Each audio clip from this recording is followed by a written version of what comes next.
हि केवलम् गुरुकृपा हि केवलम् गुरुकृपा हि केवलम् अज्ञानतिमिर विनाशको बल कृष्ण केशव पाहि मां बल कृष्ण केशव पाहि मां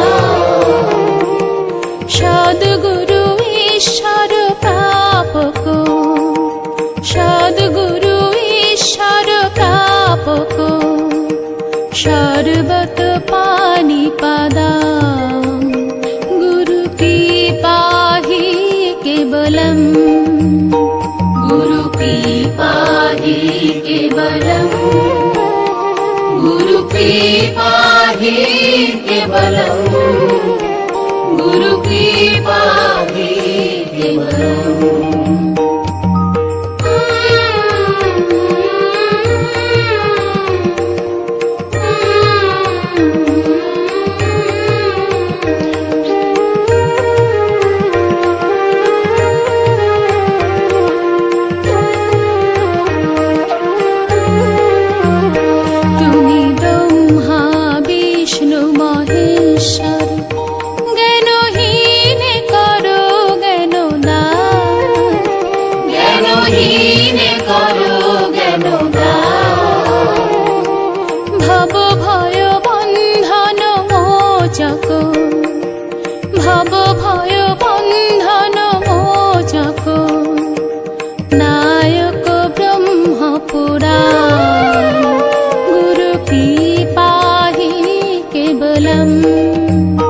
गुरुकृपा हि केवलम् गुरुकृपा हि केवलम् गुरुकृपा हि केवलम्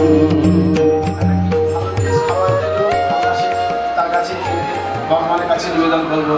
এইরকম সারাদিন আমরা যেটা করি সেগুলোকে সব কিছুটাই তার চরণে নিবেদন করে যদি আমি করতে পারি, সকাল থেকে সন্ধ্যা পর্যন্ত যত যাই করবো তার কথা স্মরণ করে ভেবে তার চিন্তাধারাকে তাকে চিন্তা করে যদি আমরা করি, আমরা দেখবো যে আমরা বড় বড় জপ তপ সারাদিন যা যোগ্য ছাড়াই আমরা তার কাছে পৌঁছে যেতে পারবো এবং তার খুব কাছে খুব ঘনিষ্ঠ আমরা হতে পারবো। আমি কতটা ভুলাতে পারলাম আমি জানি না, তো সারাদিন বিভিন্ন কাজকর্মের মধ্যেই তাকে আমরা স্মরণ করবো সারাদিন। তার কাছে আমরা যাওয়ার জন্য চিন্তাধারা তার জন্য যদি বললাম যেটা ধ্যান দিয়ে কিন্তু মানে মনোযোগ, তার মানে মনটাই সবসময় তার কাছেই রাখতে হবে, তবেই সেটাই হচ্ছে আসল ধ্যান।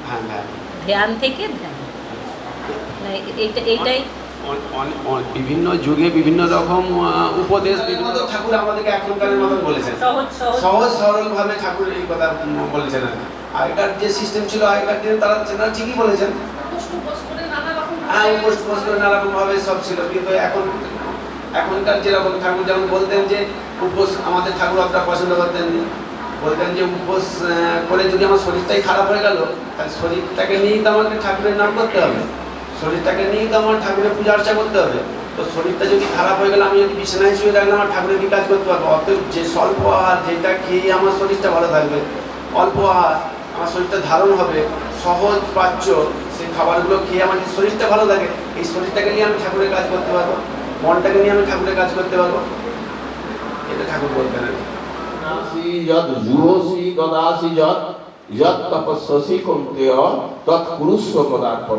শ্রী শ্রী ঠাকুর প্রভানন্দজি বিভিন্ন সময় বলেছেন, শ্রীরামকৃষ্ণদেবও বলেছেন যে নবাবী আমলের টাকা ব্রিটিশ আমলে চলবে না, অর্থাৎ আগে যে প্রচলিত মুদ্রা সেই টাকা এখন চালাতে গেলে চলবে না।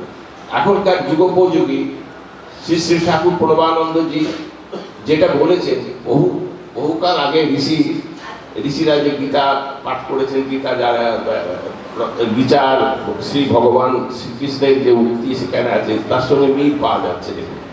বলছেন ইয়ৎ করোসি, যা করবে, ইয়ৎ করোসি ইয়ৎ অশ্নাসি, অশ্নাসি মানে খাওয়া, যা তুমি ভক্ষণ করো তখনই তুমি সেটাকে আমাকে অর্পণ করো। যত করোসি যত স্নাসি যত জুয়োসি, যা তুমি জপযজ্ঞ করবে, জপযজ্ঞ তুমি ভাবছো যে তুমি করছো, তা তো নয়। তিনি তোমাকে তোমার মাধ্যম দিয়ে করাচ্ছেন। তুমি কত জপ করতে পারবে? 1000 করতে পারবে না, 5000 পারবে না, 1 লাখ পারবে, লক্ষ জপ করবে। সে তুমি ভাবছো যে আমি ভাবছি যে আমি করছি, আমি তো নয়। তিনি না হন না হন তুমি পূর্বানন্দের জন্যই আমি রান্না করছি। আমি এইভাবে আমরা প্রত্যেকটি কাজেকে তাকে যদি নিয়ে আসতে পারি, তাহলে আমাদের জীবন চর্চার মধ্যে তিনি থাকবেন। এবং যখন আমরা ধ্যানাসনে বসবো, জপ করতে বসবো, তখন মনেতে গড়গড় করে তার নাম এমনি ভেসে উঠবে। সবসময় স্মরণ করবে, হ্যাঁ, অটোমেটিকলি করবে, তাদের করা উচিত, তাদের দরকার। কিন্তু যারা সংসারী, যারা সংসার করেছে, তাহলে তারা আমাদের কাছে মানে তুচ্ছাই নয়, সংসারীরা তুচ্ছাই নয়, তারাও খুব কাছে হতে পারে। তারাও যদি সংসারেতে আমাকে স্মরণ করে, সংসারেতে আমাকে স্মরণ করে সংসার করুক, তারা তুচ্ছা নয়, তারাও আমার সান্নিধ্য লাভ করতে পারবে। এটা একদম অবশ্যই বলে, অবশ্যভাবে বলে বলেছে, জোর দিয়ে বলেছেন। অনেক ঠাকুর শ্রীরামকৃষ্ণদেব বলেছেন, কৃষ্ণচন্দ্রের কথা জানেন সবাই, হ্যাঁ, যে কিছু পারবি না আমাকে বকর মার, কিছু করতে হবে যা, হ্যাঁ, কতটা মানে ঠাকুরকে ভালোবাসলে সংসারে যেমন 8-5 জন আত্মীয় স্বজনের সঙ্গে আমরা ব্যবহার করি, যেমন ভালোবাসি, সেরকম ভগবানকে যদি আমি নিজের করে নিই, ভগবান আমাকে নিজের করে দেবে। একটা অত তপ যজ্ঞ কিছু লাগবে না। তখন দেখবেন সহজে একটা সাধু সন্ন্যাসী যত তপস্যা করে যে ফল না পাবে, সহজে সে ফল পাওয়া যাবে। এটা আমার কথা নয়, যুগে যুগে ভগবান বলেছেন, অবতারে এসে বারে এই কথাই বলেছেন, অনেক সহজভাবে পাবে সেটা। কিন্তু আমরা এই সংসারের থেকে ভুলে পুজো করতে যাই, কিন্তু পুজো করাতে যাই, থালা সাজিয়ে পুজো করাতে যাই, কিন্তু উপোস করি, প্রচন্ড কষ্ট করে যাই, কিন্তু একবারও আমরা ভাবি না যে তারই আমরা সন্তান। তার মানে কি ভগবান ভালো? এটা তো সত্যি কথা। তাহলে তার সন্তান যখন আমি, তাহলে আমি তো ভালোই। এই কথা খারাপ, ও আমাকে খারাপ বললো, ওই বললো, তার ফলে কি হয়, আমরা মনেতে বিরক্তির সৃষ্টি হয় যে ও আমাকে আজকে গালাগাল দিল। কিন্তু আমরা একবারের জন্য আমরা নিজেদেরকে ভালো বলি কি? একটা কথা ভাবার আছে যে আমি যদি সবসময় ঝগড়া করি, মারপিট করি, মাতলামো করি, তাহলে বাবা মা কি করবে? তারা কষ্ট পাবে যে আমার সন্তানটা এরকম ধরনের, উফ কি করা যায়। তেমন যিনি ঈশ্বর, তিনি প্রত্যেকটা মুহূর্ত, প্রত্যেকটা পলক, মানে নিঃশ্বাসে প্রশ্বাসে সব সময় আমাদের দিকে দৃষ্টি দিয়ে রেখেছেন। তাহলে তার কত কষ্ট হচ্ছে আপনারা মানে আমাদের চিন্তা করাটা উচিত। আমরা যে থালা সাজিয়ে পুজো করাতে যাই, তাহলে কিসের জন্য করা? এগুলো তো ভেগ এক একটা মতো। আমরা সত্যিকারের কি পুজো করাতে যাই? যদি পুজো করাতে যাই, ভালো বলবে কে, মন্দ বলবে, ওই নিয়ে তোমার রাগারাগি কিছু নেই। রাগারাগি কিছু আছে কি? এই কথাটা যখনই আমরা নিজেরা নিজেদেরকে বলবো যে না আমরা ভালো, আমরা সত্যিই খুব ভালো, কারণ আমরা ভগবানের সন্তান, কখনো খারাপ হতে পারি না।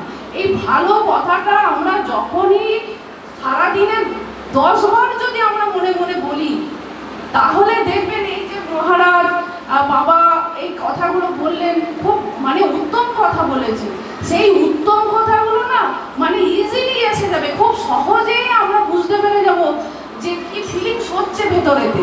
আর সেটা তখন মানে বলতে হবে কি গো, তুমি কোনো কিছু অনুভব করছো, তুমি তখন দেখবে তোমার চোখ মুখ বলে দেবে যে তুমি কি অনুভব করছো। তোমার ভেতরে তখন আনন্দের হিল্লোল বইবে। এটা 10 দিন যদি কেউ কন্টিনিউ করে যে না আমি ভালো ভালো, এই কথা থেকেই ধ্যান করার সুযোগ আমরা পাবো। আমরা ধ্যান করবো বললেই ধ্যান করা যায় না, ধ্যান অত সহজ জিনিস নয়। কিন্তু আমরা নিজেদেরকে এতটা খারাপ ভাবি, এতটা আমরা মানে বদমাইশ যে আমরা নিজেদের ভালোটুকু বুঝি না।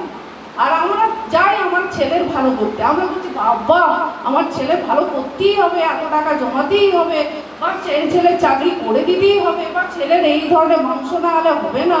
আমরা এরকম বিশাল ভালোবাসে ছেলেকে। কিন্তু ছেলে মেয়েদেরকে যদি ভালোবাসতে হয় সত্যিকারে, আগে নিজেকে ভালো বলো, ভালোভাবে তৈরি করো। তো আমরা সেগুলোকে যাতে এড়িয়ে চলতে পারি, সেগুলো এড়িয়ে চলে আমরা নিজেরা যাতে লক্ষ টাকা খরচ করে ওরকম কীর্তনের দল এনে হরিনাম করে কুটুম সজ্জন খাইয়ে জানালাম, নিজে বসে তুলসী তলাতে করতাল নিয়ে যদি দুটো হরিনাম করতে পারে হচ্ছে অনেক বেশি লাভ, অনেক বেশি লাভ। কিন্তু সেটা আমরা না করে আমরা অন্য কিছু দিকে এগিয়ে যাচ্ছি। তো আমরা ঠাকুরের কৃপায় একটু উপলব্ধি করে একটু আনন্দ দিতে পারলাম, বা আমাদের মনের মধ্যে কথাগুলো ঠাকুরের দিতে পারলাম। তো যতটুকুই পাই সেই কথা ঠাকুর যাতে সবার প্রতি কৃপা বর্ষণ করেন, ঠাকুর প্রসন্ন হোক। এবং ঠাকুরের কৃপা না হলে, ঠাকুর আমাদের প্রতি সদয় না হলে আমাদের তো করার কারোর পক্ষেই কোনো কিছু করাই সম্ভব নয়। ঠাকুরকে ডাকবো, সেটাও ঠাকুরের কৃপাই দরকার, তবেই তো আমি ঠাকুরকে ডাকতে পারবো। তো ঠাকুরের কাছে প্রার্থনা করি সবারই যেন ভগবানের শ্রীচরণে, গুরুদেবের শ্রীচরণে মূর্তি হয়। ঠাকুর সবসময় একটা কথাই বলতেন যে তুমি বিপদে পড়ে আমার কাছে না এসে তুমি ঠাকুরকে জানাও যে আমি এই বিপদে পড়েছি, এই বিপদ থেকে আমাকে মুক্ত করো। ও এসে আমাকে বলুক যে আমার চুল কাটতে হবে, আমার দাড়ি কাটতে হবে, আমার লোক কাটতে হবে, বলছে আমি এই কথাটাই তো তোমাকে বোঝানোর চেষ্টা করছিলাম যে আমরা ঈশ্বরকে বলি, বলো আমার ঠাকুর আমার এই বিপদে পড়েছি, আমি এই বিপদে পড়েছি, আমাকে বিপদ থেকে উদ্ধার করো। তো আমি সবাইকে বলবো যে আমরা সবাই মিলে যেন ঠাকুরকে প্রার্থনা করি, হ্যাঁ, যে ঠাকুর আমাকে বিপদ থেকে উদ্ধার করো, আমাকে টাকা পয়সা ধন দৌলত দিও না, এবং মানুষের মতো মানুষ দূর থেকে একটা গাড়ি যাচ্ছে রাস্তা দিয়ে, একটা গাড়ি রাস্তা দিয়ে যাচ্ছে, তো আমরা তার ড্রাইভারকে তো দেখতে পাচ্ছি না, গাড়ি চলছে, তার মানে আমরা বলছি গাড়িটা যে চালাচ্ছে একজন চালক আছে। সেরকম আমাদের যে বিশ্ব সংসার যে চলছে, কিভাবে চলছে, প্রতিদিন সূর্য আকাশের পূর্ব দিকে উঠছে, পশ্চিম দিকে অস্তে যাচ্ছে, বায়ু বইছে, বৃষ্টি হচ্ছে।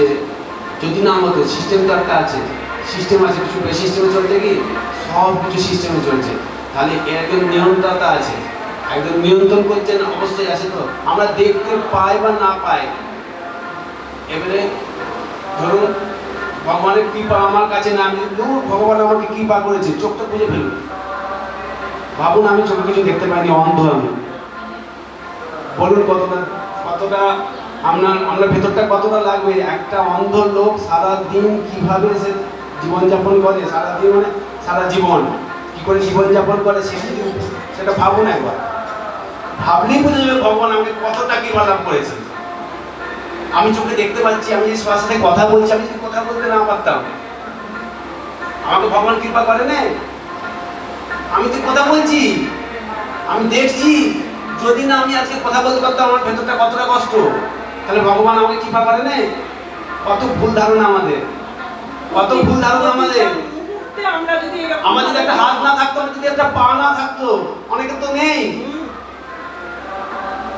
সেটা যদি উপলব্ধি করি, তাহলে ভগবান আমাকে কৃপা করে না।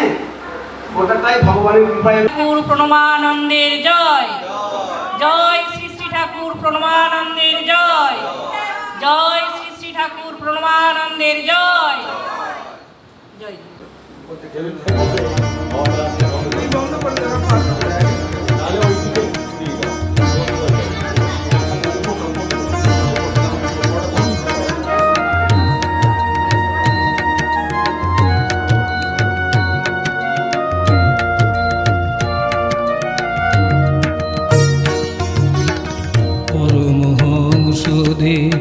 প্রণবানন্দ ভক্তের ভক্ত তুমি প্রাণারাম, পরমহংসদেব প্রণবানন্দ ভক্তের ভক্ত তুমি প্রাণারাম। অসহায় মানুষের ব্যথার সাথী কে আছে গো তোমার সমান, পরমহংসদেব প্রণবানন্দ ভক্তের ভক্ত তুমি প্রাণারাম।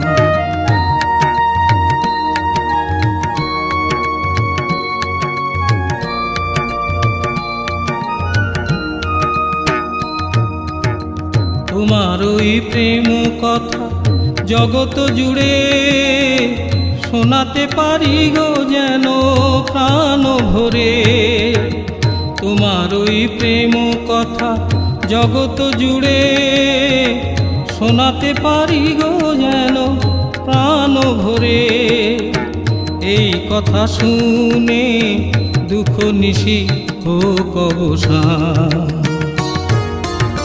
পরমহংসদেব প্রণবানন্দ, ভক্তের ভক্ত তুমি প্রাণারাম।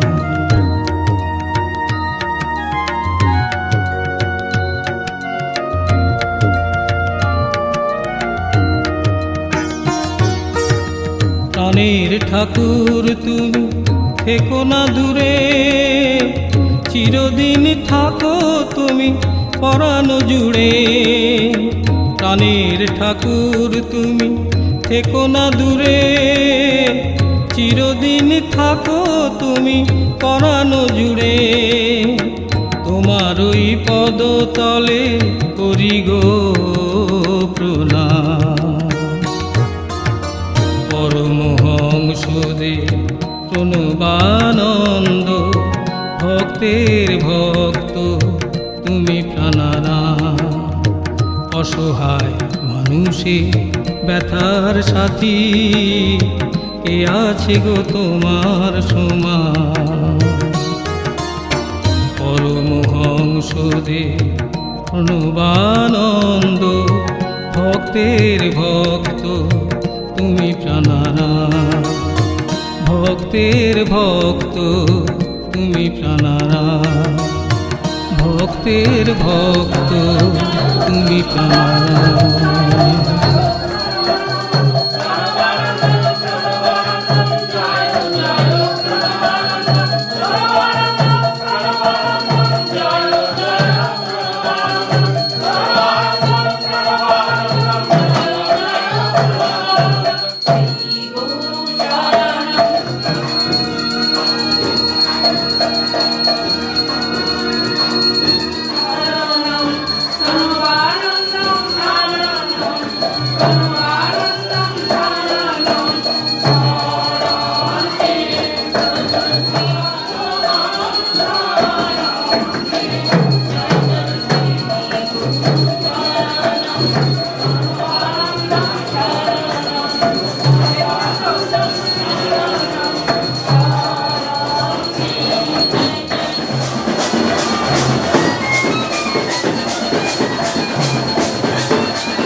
পুরো সামনে মাথাবে সামনে